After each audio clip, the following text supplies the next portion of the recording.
CCI Podcast 49, votre rendez-vous pour booster votre business.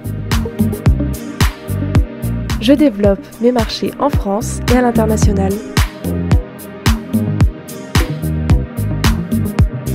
Françoise Flao s'installe autour de la table de la salle de dégustation des caves Louis de Grenelle à Saumur. Cette grande salle, haute sous plafond, avec une grande verrière, présente tous leurs produits. Comme sur leur site internet, on peut y voir une offre multiple de fines bulles, du vin effervescent, réparties en 3 collections différentes, élégance, raffinement et intemporel. Françoise Flao dirige cette maison depuis 1983 et, avant elle, c'était son père qui avait repris ce lieu en 1976. Mais depuis 2005, à la manœuvre à la création de ses crus, Guillaume Poitvin, son maître de chai. Françoise Flao, bonjour. Bonjour. Qu'est-ce qui fait la spécificité de vos cuvées et de vos vins ? La maison Louis de Grenelle élabore exclusivement des vins de fine bulle. Crémant de Loire, Saumur brut. La spécificité de nos cuvées, c'est une recherche constante sur la qualité auprès de nos vignerons partenaires. Nous avons 27 vignerons partenaires et nous souhaitons faire les vins qui ne se font pas ailleurs. Nous recherchons des vins différents. Par conséquent, parfois, nous sommes en dehors de l'appellation Crémant ou Saumur. Et tout ça, c'est grâce à l'apport de Guillaume Poitvin, je suppose. Oui, Guillaume Poitvin qui a intégré l'entreprise en 2005. Le maître de chai. Notre maître de chai, Guillaume Poitvin, qui est maître de chai depuis 2005, qui fait beaucoup de recherches sur la qualité, parce que la maison Louis de Grenelle, nous sommes situés en plein centre de Saumur. Nous ne pouvons pas nous agrandir et pour avancer, nous souhaitons faire des vins différents, des vins de qualité avec une valeur ajoutée. Et Guillaume Poitvin, c'est son travail de faire la recherche auprès des vignerons, des cépages, des assemblages par lesquels nous sommes reconnus désormais. Vous disiez en 2015 dans une interview que vous étiez, et je cite, très attaché à votre côté indépendant, mais que c'était pas facile tous les jours. Nous sommes confrontés à des grosses maisons autour de nous, qui ont forcément plus les moyens, qui ont gardé le même nom depuis la création des caves, parce que nous, nos caves, elles sont présentes depuis 1859, mais nous avons changé plusieurs fois de nom, donc il fallait refaire sa marque. De plus, nous sommes une petite entreprise, une entreprise familiale, avec les difficultés auprès des banques, il faut se battre tous les jours pour se faire reconnaître. Donc il y a vraiment une question de reconnaissance. Oui, une question de reconnaissance. Il faut avoir la confiance de nos vignerons partenaires, il faut avoir la confiance de nos clients pour se faire un nom.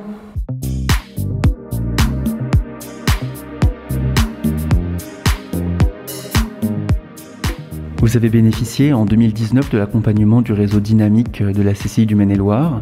Donc ce réseau propose un accompagnement pour le développement commercial avec notamment une formation, une consultation externe, etc. Est-ce que c'est vous qui aviez demandé à intégrer ce réseau ? Oui, la CCI est venue nous démarcher pour intégrer le réseau. Donc j'en avais déjà entendu parler par d'autres sociétés qui étaient vraiment satisfaites des résultats. J'ai souhaité intégrer le réseau. En faisant le point sur l'activité, on s'est rendu compte que la partie commerciale était à revoir. On travaille principalement en France et on voulait donc développer l'export. Grâce au réseau dynamique, on est passé de 15% de chiffre d'affaires à l'export à pas loin de 30%, parce qu'on s'est restructuré. On partait un petit peu dans tous les sens. Vu les moyens de l'entreprise, il fallait vraiment structurer, savoir où on voulait se développer. Donc on a privilégié l'Europe de l'Est, principalement l'Allemagne, la Pologne. On travaille aussi avec la Suède, on travaille également avec les Pays-Bas. On souhaite développer l'Angleterre parce qu'on est très peu présent. Il y a une forte demande sur l'Angleterre. On est déjà présent aux États-Unis, on souhaite le développer plus. Et donc, quel a été l'accompagnement de la CCI ? Quels conseils ils vous ont donné pour vous permettre comme ça de vous restructurer et de réorganiser votre stratégie à l'export ? Quand on a fait le point sur le dossier export, ils se sont rendus compte qu'on voulait aller un peu partout et qu'on n'était pas du tout structuré. Donc d'autres consultants là, nous avaient mis un peu le doigt sur où ça faisait mal, dire maintenant il faut trouver vraiment les pays que vous souhaitez développer. Et puis pour raison d'économie, la remarque a été de se développer sur les pays qui étaient proches de la France pour qu'on puisse se déplacer. Donc là, on a vraiment trouvé, grâce à Dynamique, le réseau pour développer l'export. C'était sympa de travailler avec Dynamique ? Oui, c'était très sympa de travailler avec Dynamique. Ça a permis aux différentes personnes de pouvoir échanger entre les différents services.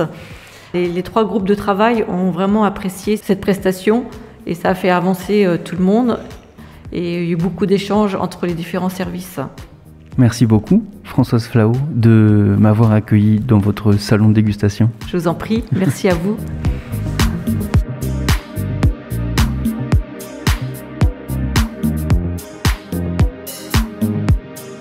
Pour votre développement commercial, retrouvez nos produits, services et nos contacts sur maine-et-loire.cci.fr.